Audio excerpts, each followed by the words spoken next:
Hello, hello, and welcome to Freed Indeed Live. Thank you for joining us. Today, I'm going to do something a little bit different. I don't have Cheryl with me, obviously, so my co-host this time around is going to be Athena, the greatest kangaroo rat in the world. And we're really excited to have her on our show. So I'm going to do something a little bit different than what I'm used to and what we're used to. But it's something that's been asked of us a few times now. So I'm going to do kind of a personal testimony of why Freed Indeed Ministries exists, why I'm doing it, where we've come from, where I've come from and everything. So I want to do that, and also because today is kind of going to be a little bit more informal because Cheryl wasn't feeling very well, so we had to scrap our plans and do this instead. So because of that and because of the informal nature, if you happen to hop on live, we're going to answer your questions. Or I'm going to answer your questions as best as I can and as fast as I can. So it's going to be a little bit different than usual because obviously usually we have a topic and questions that aren't on topic have to wait until we finish our thought or whatever. But today there's not really a guiding force other than my personal testimony. So I'm going to be addressing questions as well. But before we get into that too much, I do want to share with you guys our sponsor for this episode, which is our friends over at God the Father Christian Apparel. So God the Father Christian Apparel is an awesome company that makes really great clothing for men and women. Right now they have their tie-dye styles on sale. And also some vintage styles on sale. So you can get great apparel. And if you use promo code FREED, you'll not only be getting great apparel, but you'll be getting it at a discount and supporting our work here at Freed Indeed Ministries. So head on down to God the Father Apparel, use promo code FREED, and check us out. So without further ado, one thing that I have been reticent to do an episode like this, sharing personal testimony things, and the reason is because I frankly just don't really like talking about myself that much. So I would much rather if you guys sent in questions, but I'm going to do the best to give you guys something that, again, has been asked for multiple times anyway. And that is how all of this came about, how this came to be, and how I came to be where I am today.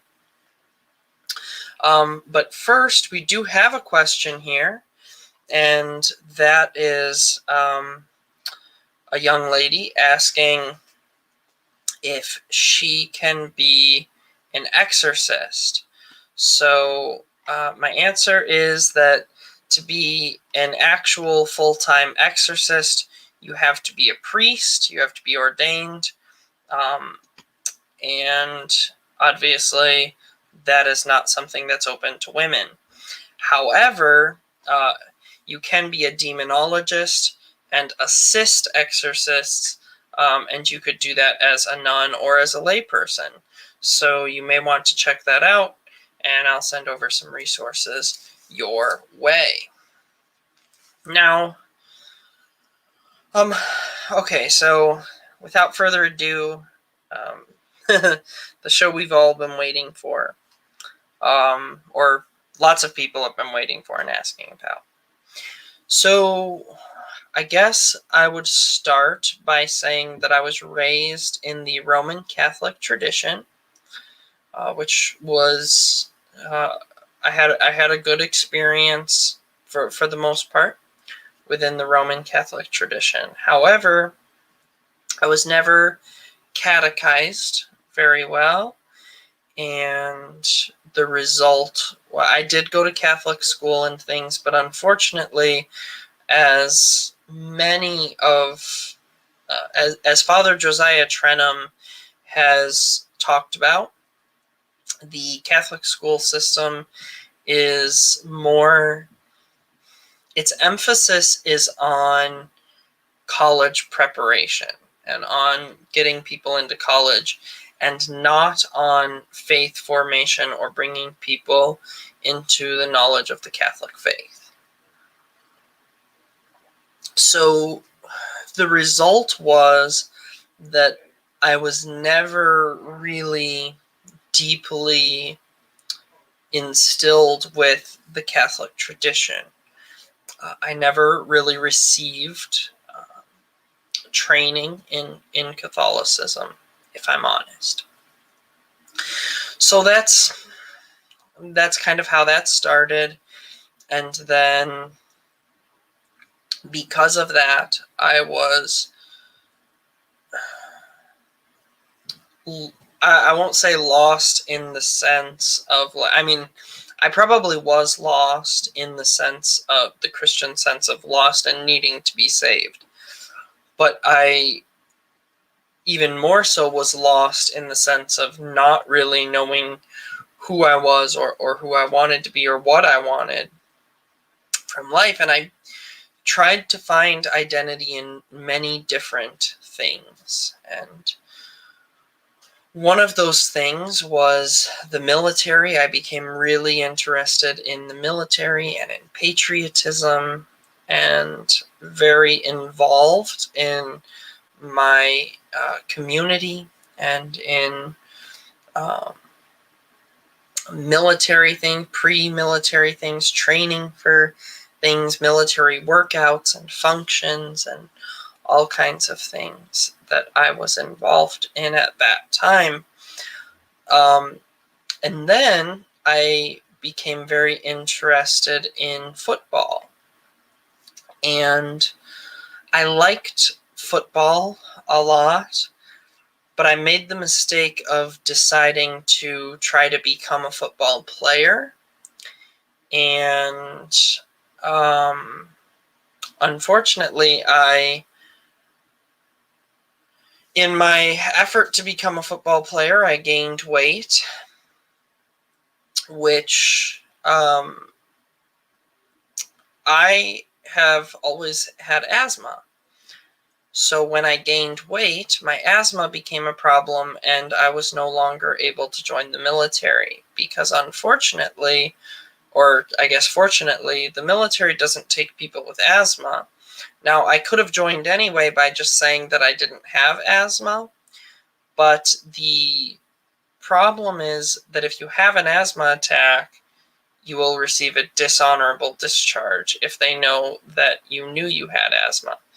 Now, I could have done all of the workouts and everything when I had wanted to join, but unfortunately, after a year of trying to become a football player and getting really big and now having asthma, I was not able to join. In addition to that, I had some great conversations with awesome people who had been in the military, who talked to me about some different things and really woke me up to the realities of the situation.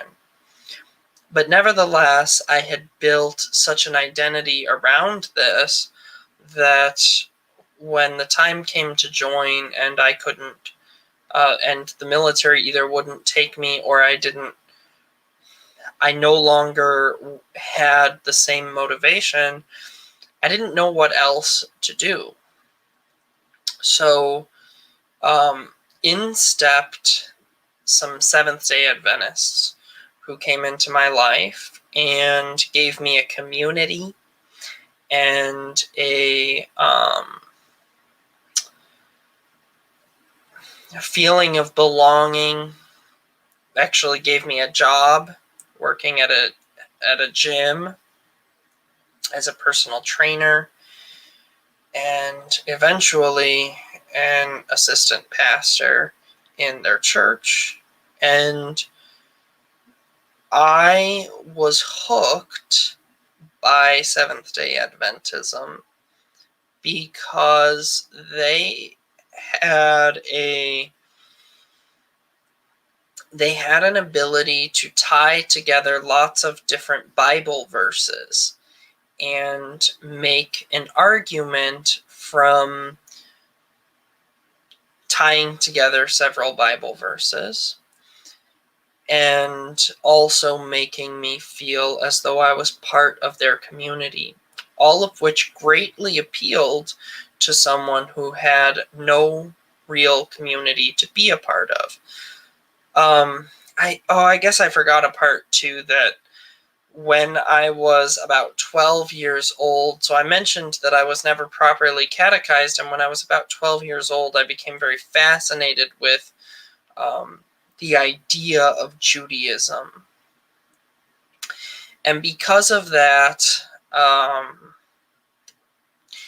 I went through a phase of really rejecting Christianity and seeking to convert to Judaism. And so now, if those of you who are familiar with Rabbinic Judaism will know that Rabbinic Jews are instructed to turn converts away.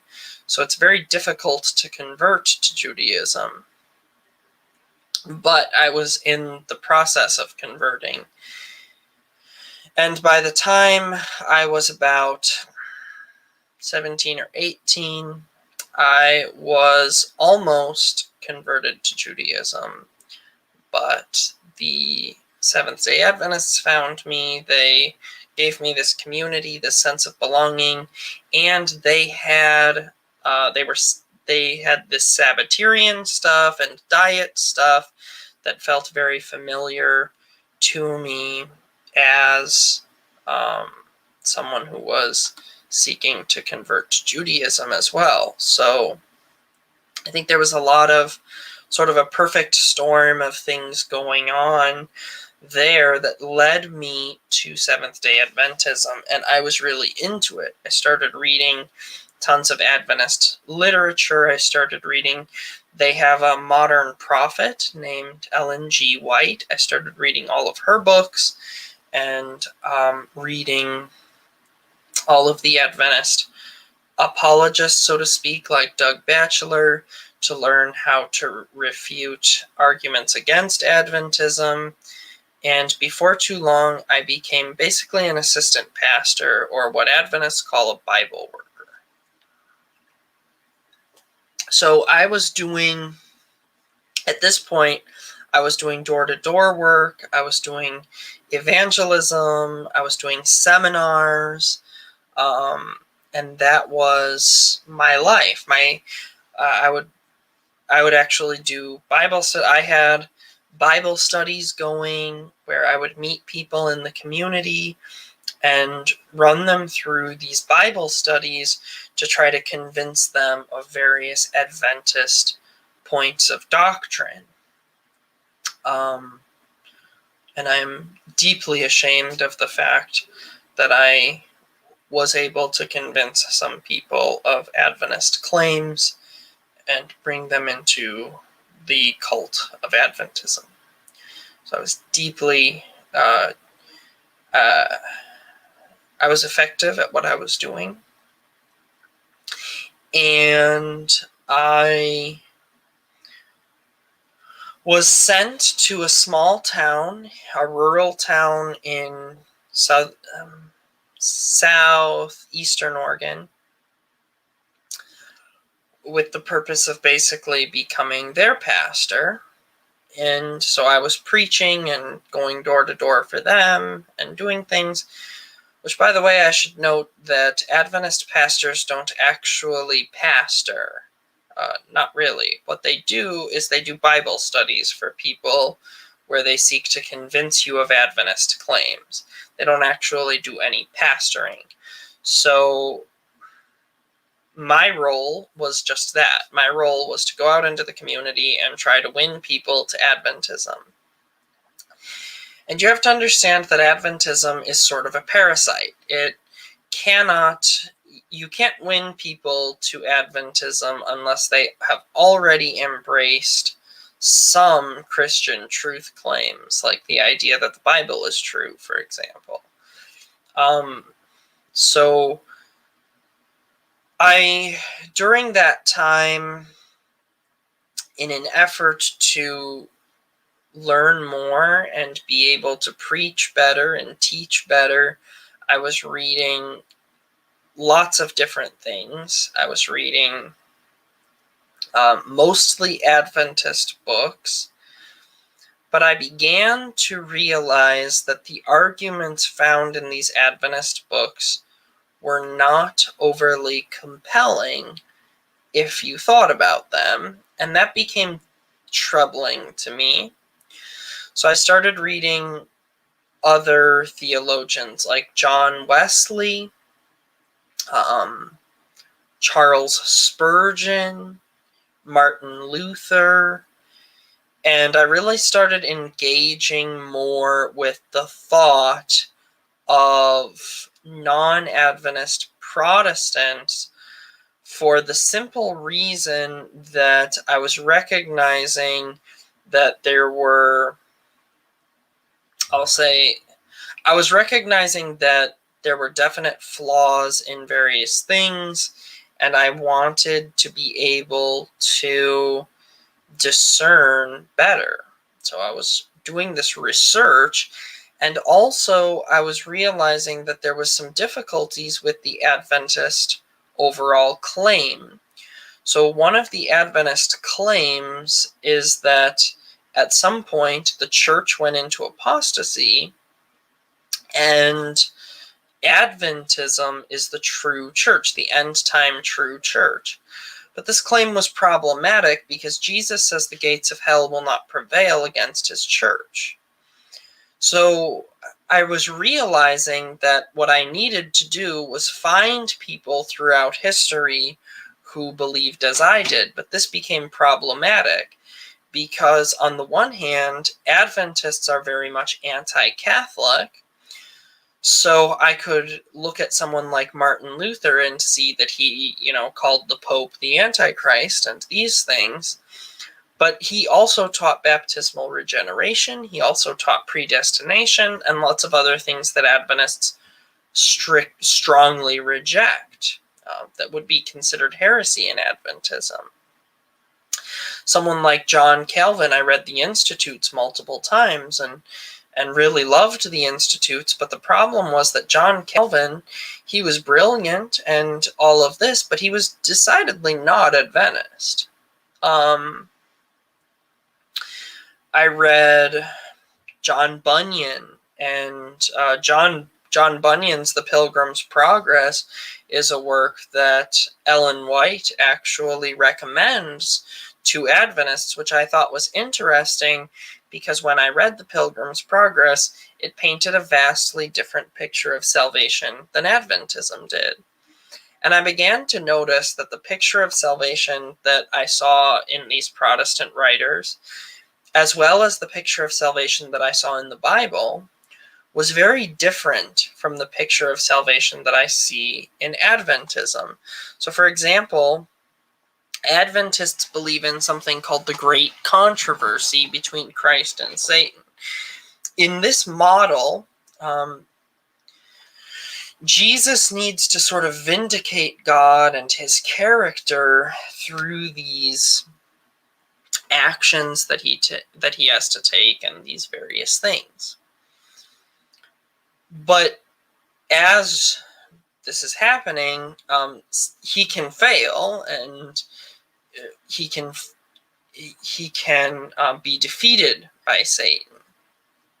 So this was something that was deeply problematic because classic Trinitarianism seemed to paint a very different picture. Well, as I kept studying, I discovered that not only were Seventh-day Adventists not, historically speaking, Trinitarians, but that modern Seventh-day Adventists actually were still not Trinitarians. And at Freed Indeed, we have an entire video about that, so I won't go into too much detail here, but suffice it to say, I was very troubled and disturbed that what I was seeing was that here Seventh-day Adventists claim to be the true Christian church, and yet the God that the Bible teaches about, the God that the church has always believed in, is not the God of Seventh-day Adventists. So I began to be deeply troubled by the problems I was seeing within Adventism and the problems with Adventist teaching and theology. And as I began to be more and more deeply troubled by this, I met a young lady named Cheryl. And I really, really loved talking with her. I loved engaging with her. And she was very concerned with the direction that I was going in. And so she set out to disprove what I was saying. Well, in doing so, she, for one thing, she realized that the sacred scriptures were teaching something very different from what she had been taught growing up as an Adventist. And she became deeply concerned about that. But the other thing that really struck her was that she began to read the writings of Ellen G. White and compare them to the Bible. And she had thought that perhaps it was a problem of corruption within Adventism, but that the Bible and Ellen White were still on the same page. But what she quickly discovered was that actually the Bible and Ellen White were not on the same page. And in fact, she created a document called the Ellen G. White Test of a Prophet. And we still have that document available. We've been going through it here on YouTube on our channel. But suffice it to say, she was deeply troubled by this as well. So we ended up leaving Adventism together, and we got married. And the first church that we tried to join, well, we explored lots of different churches, trying to find where we could go that would be teaching biblical truths. And the first place that we really joined and started being a part of was a Reformed Baptist community. And during this time, I was very interested in the Protestant reformers, and I was deeply studying John Calvin, Martin Luther, John Knox, John Wesley, just all of these reformers, because I wanted to understand them. They were sort of the Protestant church fathers, and I wanted to understand their teachings better. And I was exploring particularly John Calvin. He has the Institutes of the Christian Religion, and I read that book over and over again. And I really loved that book, and I really love that book still to this day. I think I have it over here somewhere, maybe not. No, maybe it's over there.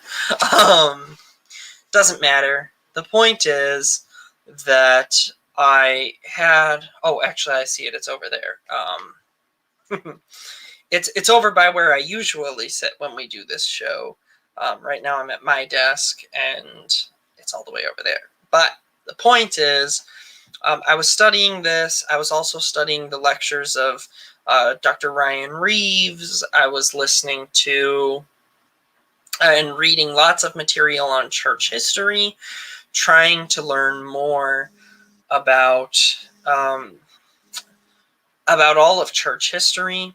And I was listening to a lot of Dr. James White, a lot of Dr. John MacArthur, Kevin DeYoung. I read lots of Kevin DeYoung's books and listened to lots of his sermons. Dr. Vodi Bakum was another one that I just poured through his materials. And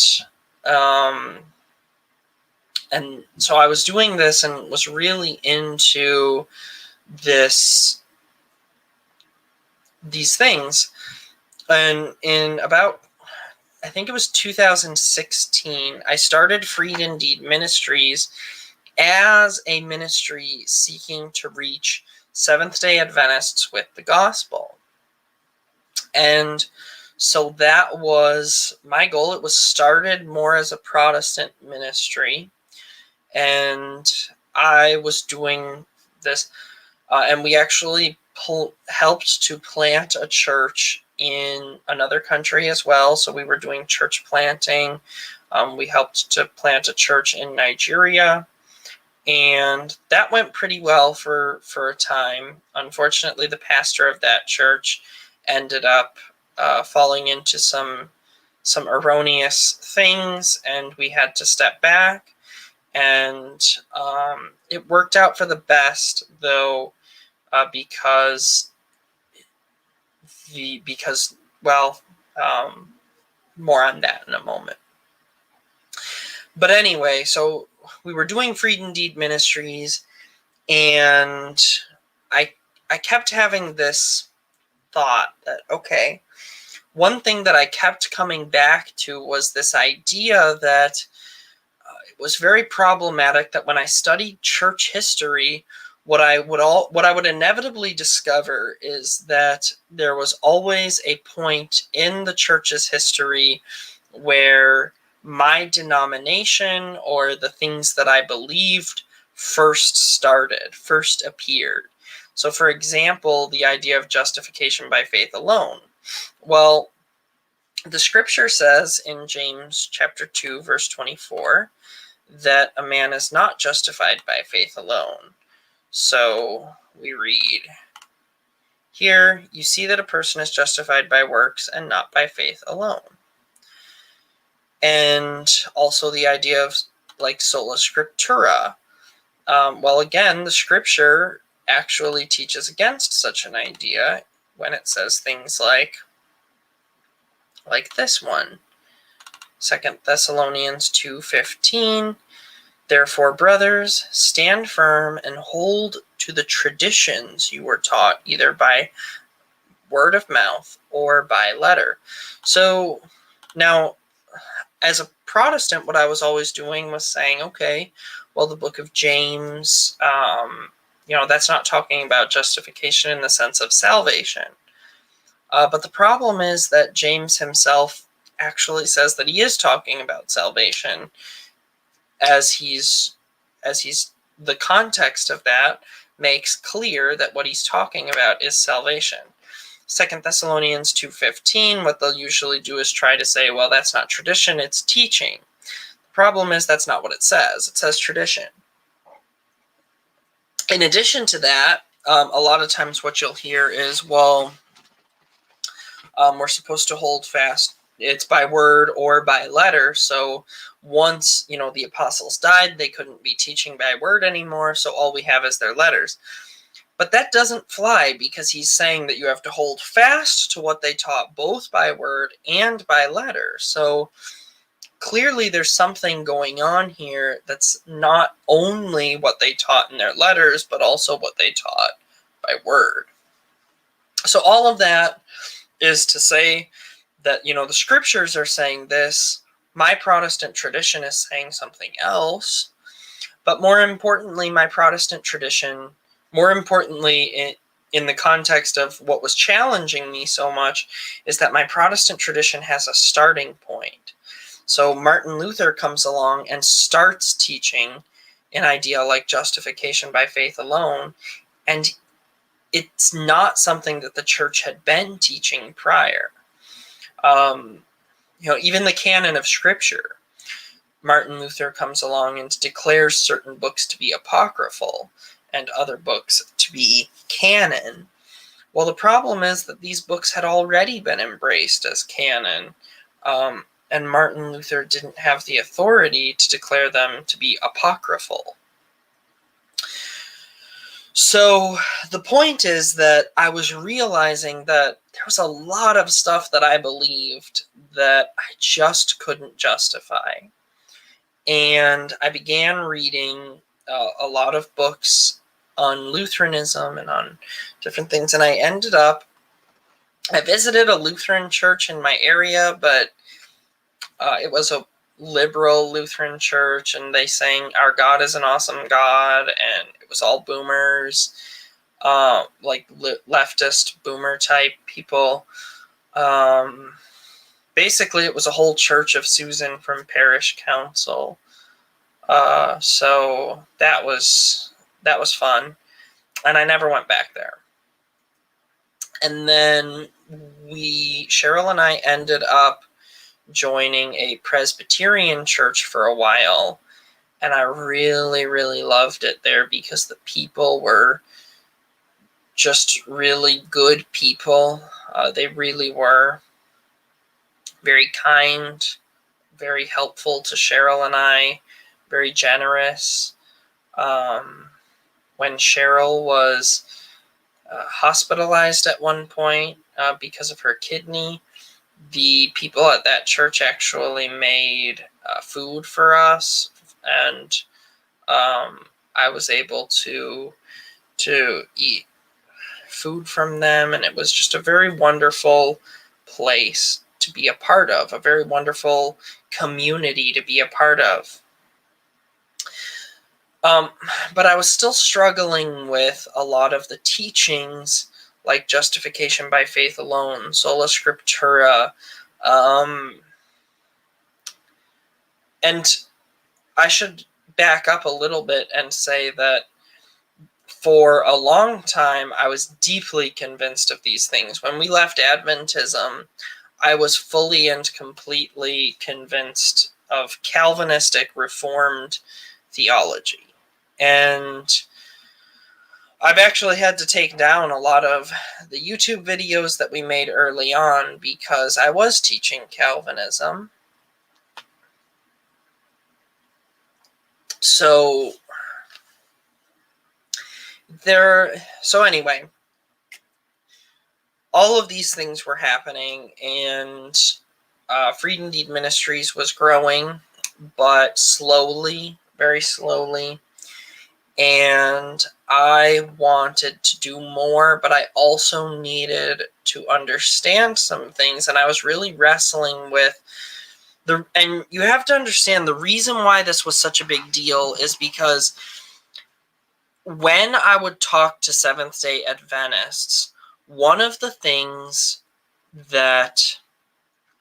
their claims is that the church went into apostasy and Seventh-day Adventism are the ones who are restoring the original church. But the problem is that Jesus said that the gates of hell will not be able to withstand the church. So Jesus is saying one thing and Seventh-day Adventism is saying another. But the problem I kept running into is that if I was to be consistent, I had to believe that there was always the church, the true church, the church Catholic. But in order to believe that, I also had to find this church. And what I kept running into was that, for example, if I was in Protestantism, the gospel message, according to Protestants, this justification by faith alone, this sola scriptura, all of these things, monergism, they don't exist prior to a certain point in history. Some of these are earlier, some of these are later, but ultimately, the one thing that all of these teachings have in common is that they have a starting point. They have someone that you can name, and the problem with having someone that you can name is that that's never a good thing in church history when you can say this teaching starts here. This teaching starts with Pelagius, and so we call it Pelagianism. This teaching starts with Arius, and so we call it Arianism. This teaching starts with Sabellius, so we call it Sabellianism. Those are heresies. And that was the problem I kept running into with various types of Protestant theology. And because I was so into John Calvin, I actually discovered that John Calvin talked about apostolic succession. And he talks about the need for the church to preserve apostolic succession through bishops. And Calvin actually had me convinced of apostolic succession and of Catholic polity right from the Institutes. And I knew that I was not part of the church, so to speak. I was part of a community, a lovely community that I wanted to always be a part of. But I was very convicted about the fact that I was not part of the historic church. And I was very convicted about the fact that and I even tried to talk a little bit to the senior pastor there about this issue, and his answer was basically that, it was the invisible church stuff that they say, that there's this invisible church, and that's what the church through all the ages is, and that's just ridiculous. I'm sorry, but it really is ridiculous, because if you believe in this invisible church and that the church isn't an institution and that we're all just equally part of the church or whatever, the problem is that there's too many divergences in this theology. There's too many, this idea of sola scriptura producing so many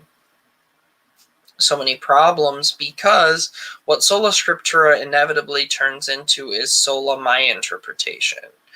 Because ultimately, everything comes down to, how do you read the Bible? How do you know what the Bible says? And that's why Martin Luther was big on denying the need for various books of the Bible. He's big on making it so that, James is a book of straw or whatever. So I'm reading all these things, I'm studying these things, and I'm coming to these conclusions, but ultimately my decision was always, the big and important thing for me was I wanted to get back into being a pastor. I wanted to get back into preaching and teaching, and I also wanted to get into pastoral work, real, genuine pastoral work. I wanted that very badly, because I had it in Adventism, and I kind of felt like, if I'm honest, I kind of felt like that was what I enjoyed doing, that was all I enjoyed doing, and I wanted that back. I didn't enjoy any other work, so I wanted to get back into that. And then a couple of things began to change. I discovered this idea of modernism, what is modernism, and how modernism was actually a rejection of Christianity, how feminism was actually a rejection of Christianity, how democracy was actually a rejection of God's order for a rightly ordered society, that Christianity actually teaches monarchy. And as I was exploring these things, I began to discover more and more that I did not fit in the evangelical Protestant context. But again, my biggest thing was this desire to be a pastor again. And I even used to sort of contradict myself, because on the one hand, I'm rejecting modernism, but on the other hand, I'm saying that I need to be a pastor because I need to feel fulfilled. Well, that's modernism right there, is this, this idea. That's part of modernism, is this idea that you have to find a job that makes you feel fulfilled. No, you find a job that provides for your family. If you get to do something you love, that's great. If you don't get to do something you love, well, it's more important to provide for your family than to really like what you do. So I was stuck in these situations and stations and different things. And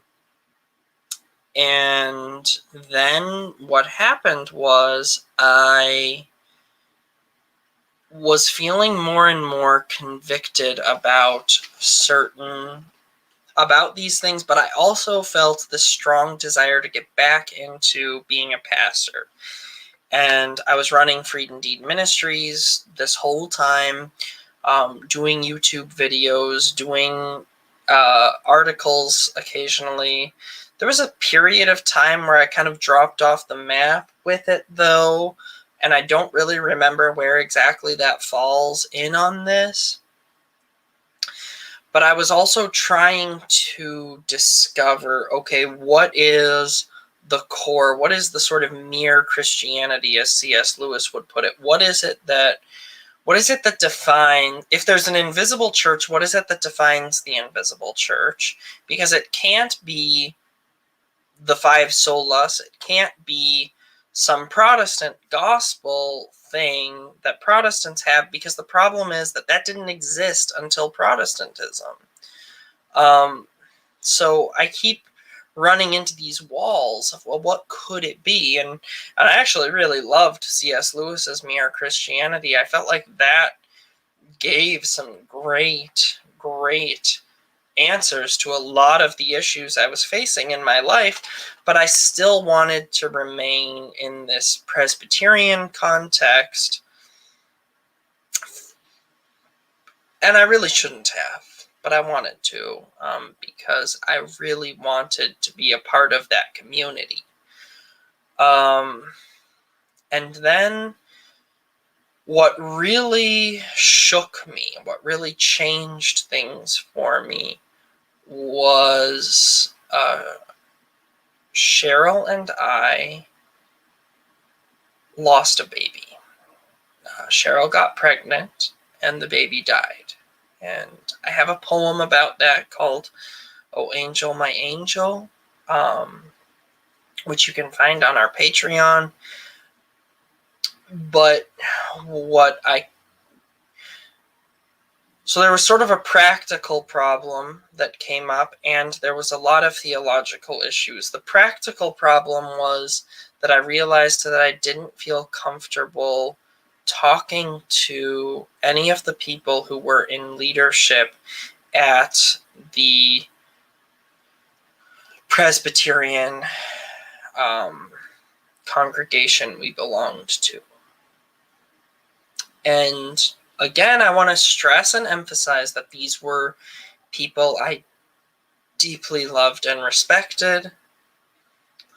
But when it came to something like this, the biggest thing I had ever gone through, the worst thing that had happened to me, really, I couldn't talk to them. And I couldn't talk to them because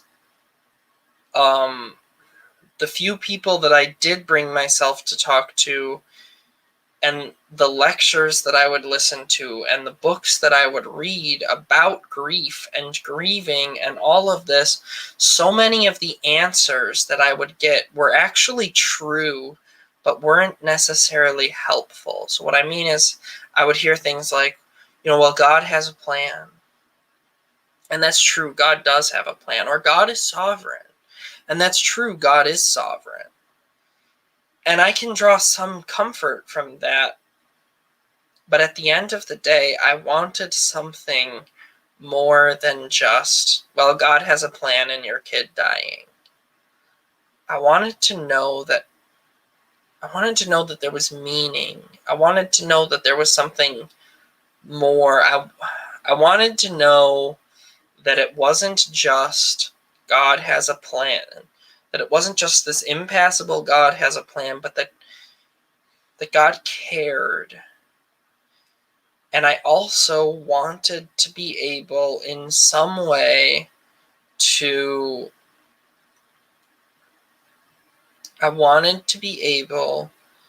give something to my child.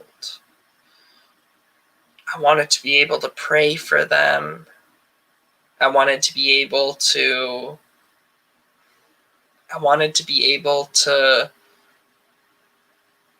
still love them in some kind of practical way that I couldn't, because Protestantism doesn't have room for any of that in its theology. Once someone is dead in Protestantism, they are just dead, and that's it. And there's nothing more to be done for them. There's nothing more to really even be thought for them. You can remember them, but that's it. They're just a picture on your mantle now. And that didn't fly for me. So I discovered this idea, like Michael Heiser actually became important for me, because there was this idea of the unseen realm and how humans can interact with the unseen realm became deeply important to me. But Michael Heiser is he is a Protestant. He's very Protestant, but he's certainly not Reformed. He's not even Arminian. He's nothing like that. And I was, in my brokenness, I realized that the answers that my tradition had and the things my tradition had for me to do were meaningless. And for the first time in a long time, there was something so much more important to me than being a pastor again. And what that was loving this child who had died. I didn't get to hold my baby, but I wanted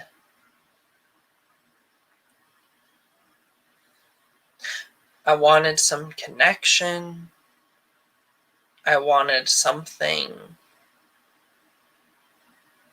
And I wanted it to be something. I didn't want it to be something sinful, like, obviously I wasn't going to choose necromancy or something like that, but I needed to find something. And so I began studying even harder. And I was also at around the same time, I had forgotten a part. Before my baby died, this goes all the way back to when my wife and I were actually on our honeymoon. And there was no baby yet in the picture. We were on our honeymoon. Our first time really even ever being alone together. And the books that I brought with me were St. Ignatius of Antioch and St. Irenaeus and different church fathers. And the reason why I was bringing these church fathers with me was because through the ministry of through John Calvin's writings, really, I had discovered these great names in the church. Ignatius, well, not so much Ignatius, because John Calvin hated Ignatius, but other ones, like Augustine and these things, and through Augustine and these other earlier figures, I had discovered Ignatius. And in discovering these things, I had come to learn so very much, but it was important because I this was answering a lot of the questions that I had, and so I'm sorry I forgot to note that about the church fathers before, but this was answering a lot of the questions I had about what is this core Christianity? What is this Christianity that goes beyond the division of schismatism and Protestantism, and goes back further than that? We got a comment here from Mimi West. My husband and I have really appreciated Dr. Michael Heiser's books and talks. Thank you for sharing that. Yeah, Dr. Michael Heiser is awesome. And when I was at Liberty University, just really great being able to study. I never really studied under him directly, but being able to study in the sort of proximity, if you will, where he's had some influence was really great. And being able to read his books and listen to his lectures has been a huge boon to myself as well. So really glad to hear that. And if you like Dr. Michael Heiser, you'll love the Lord of Spirits podcast. Definitely check out the Lord of Spirits podcast. Wherever you listen to podcasts, you can find the Lord of Spirits. Really great material. Covers a lot of the same topics as Dr. Heiser does. So anyway, I was discovering the church fathers, discovering extra biblical ancient books. And in some sense, I guess you could say I was discovering just the tradition. I was discovering that which is the Orthodox phronema, but I didn't know it at the time. But I was reading a lot and studying a lot, and just really coming to these conclusions. And it sort of came to a head one year. The Presbyterian Church would do this family camp where we would all go and participate. There was games and stuff. But I volunteered to be basically like a lifeguard, or not even a lifeguard, it was like a pool monitor where you're just checking people in. So I was sitting there for 2 or 3 hours, sometimes 4 hours a day, just chilling there by the lake, checking people in. It was... I honestly don't understand what the purpose of that job is, but I volunteered to do it because it gave me an opportunity to sit and read a bunch of books and articles that I had been saving. And the first one that I read was a book by Plato, just because I really love philosophy. But after that, I read everything I could find on the issue of icons and the Seventh Ecumenical Council. And this was like a major no-no from the perspective of the Reformed, but none of their arguments made any sense. None of their arguments meant anything. The arguments for the use of icons, on the other hand, were incarnational. They were centered on Christ himself. They were centered on what God has done in human history to redeem mankind. And I realized that there was this entire intellectual tradition surrounding icons that I had been cut off from. And this, in addition to, being able to pray for the dead, this in addition to being able to invoke the saints in prayer, really. Which, by the way, invoking the saints in prayer, that was kind of an issue for me at first, but then as time went on, I realized that I could not consistently make any argument against it, because anything that I tried to say that I shouldn't ask saints to pray for me, I would have to also say would apply to other Christians. I couldn't ask other Christians to pray for me then. So over time, it was like, okay, fine. I get it now, kind of thing. But the asking for saints thing was such a small issue in the grand scheme of things, and didn't really. That was not one of the big ticket items, so I won't get into that a lot. So what ended up happening was we moved from Colton, Oregon. Cheryl and I moved from Colton, Oregon to Vancouver, Washington. And what was significant about that is that the Presbyterian church we had belonged to was actually about the same distance from where we live now to where we lived then. But now there was a high church Anglican church that was 15 minutes away. So still Protestant, but at least it gave me some of these deeper things that I was looking for. And unfortunately, what ended up happening at that point was that this brought a lot of differences that because I hadn't felt comfortable talking to anyone,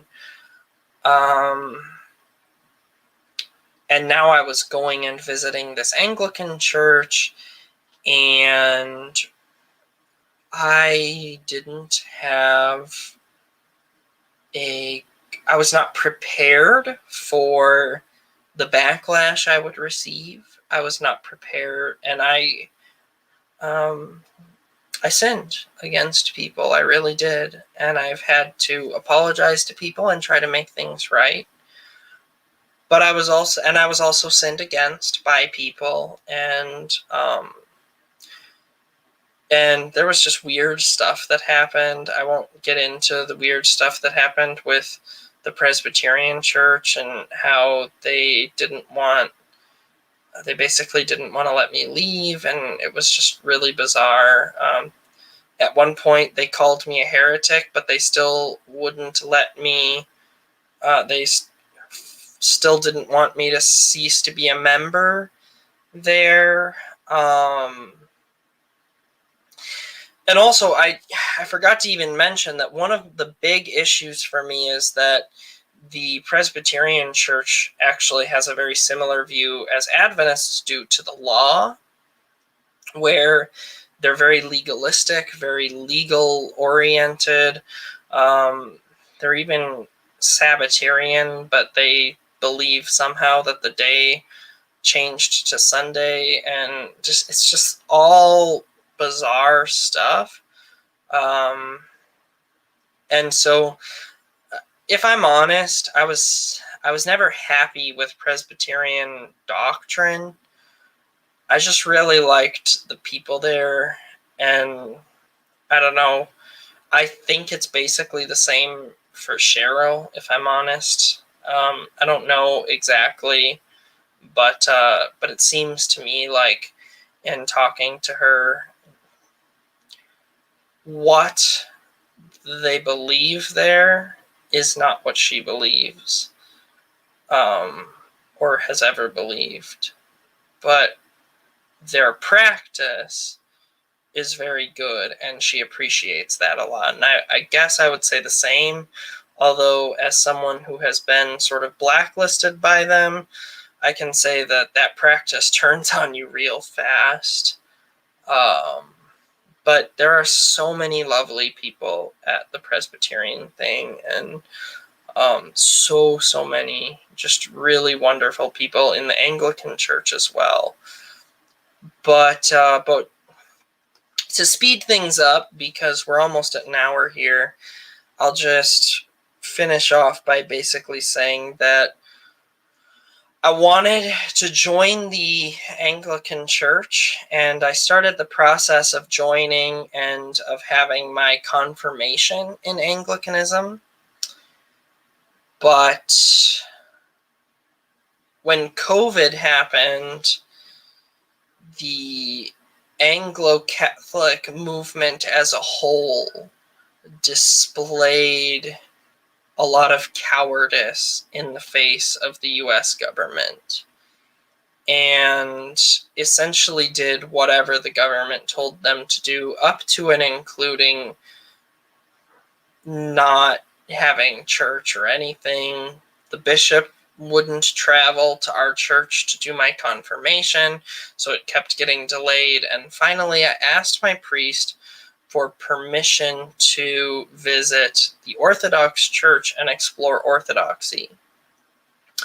To which he said, yeah, go ahead. And he's later told me that he knew what the result of that would be, actually. But I didn't. I decided to go and visit the Orthodox Church. So that Sunday, I went and visited the Orthodox Church, and blown away. I could not explain exactly what it was, but I was finally home. I was in heaven for 3 hours during the Divine Liturgy. And when it ended, I was so sad that it was over, because I wanted so desperately to stay. And the Orthodox priest, I had called the church beforehand, and the Orthodox priest heard me talking to some people after the liturgy and ran over and said, Kevin, is that you? I'm so glad that you were able to make it. And I was just like hit by this wave of welcoming love from these people who didn't know me, didn't have any reason to care about me. So between just my overwhelming sense that the liturgy, the Orthodox Divine Liturgy, was exactly what I had been looking for, was exactly where I wanted nothing more than to be, I also was hit by this wave of acceptance and love from these people. And I talked to my wife. I think it was that night I talked to my wife, and I asked her what she thought. And she said, I think you need to join the Orthodox Church. I think it's time for you to join the Orthodox Church. And I was blown away, because we had not seen eye to eye with the Anglican thing, but now here she is saying that I should join the Orthodox Church. And I told the Anglican priest what I was doing, and he said, I always knew this day would come. From the first time we met, I knew that you were eventually going to become Orthodox, and I am so happy for you. And that meant the world to me, because when I left Adventism, I was shunned by the Adventist community and branded a heretic. And truly, I was actually shunned by all of my friends at the time, with the exception of 2 people. I won't give their last names, but shout out to Chris and Rebecca. They're the only Seventh-day Adventists who didn't shun me. And despise me in every way possible. Speak ill of me and all kinds of things, spread rumors about me, and all kinds of dumb things, catty things.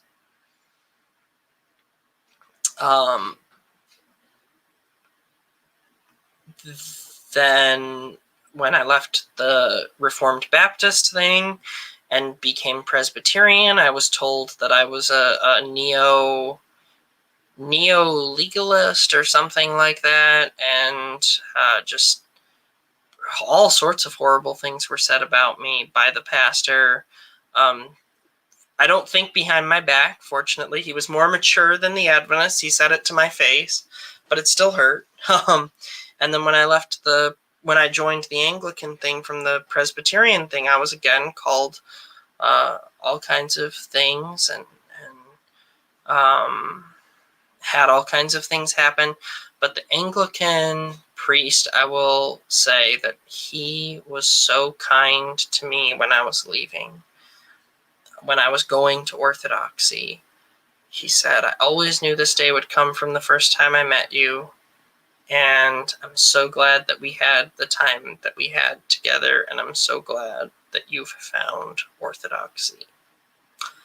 And I will continue. And he said, I'll continue to pray for you as you go on this journey. And I really appreciated that. So by Pascha, I had gone through the catechumenate and was admitted into the Orthodox faith. And now I'm a member of the Orthodox Church. I'm a layman. So there's still lots of things that I can't do. I can't actually do pastoral work, which is fine. I have given up all of that, and I still run Freed Indeed Ministries, which is an Orthodox ministry. And our goal is to be more involved with church planting of Orthodox Christian churches and to continue making these YouTube videos. And we want to bring on some Orthodox priests as well, and bishops and different things. Basically, we want to work with Orthodox people who can both teach the faith and do some of the pastoral things that I can't, so that they can help with those things and make that possible. And I do all of the things that I can do as a layman. And I couldn't be happier here. I couldn't be happier with Orthodoxy. I couldn't be happier with how things have turned out. And every day I lift up prayer for Cheryl and I named our baby. I should be clear. Cheryl and I named our baby Angel because the baby died. We named them Angel. We knew that the baby was not going to be born alive, so we named them Angel so that as sort of a tribute thing. And because of Orthodoxy, I have been able to have not only healing for that, but I have come to see that as a great blessing in a sense, and a great blessing for Angel, because Angel never had to experience the hardships of this life. Angel got to dwell in realms of glory with their namesakes. And I could not be more grateful to God for all that He has done. And since we have become an officially Orthodox ministry, this ministry has grown a lot, and I am so grateful to all of you for that.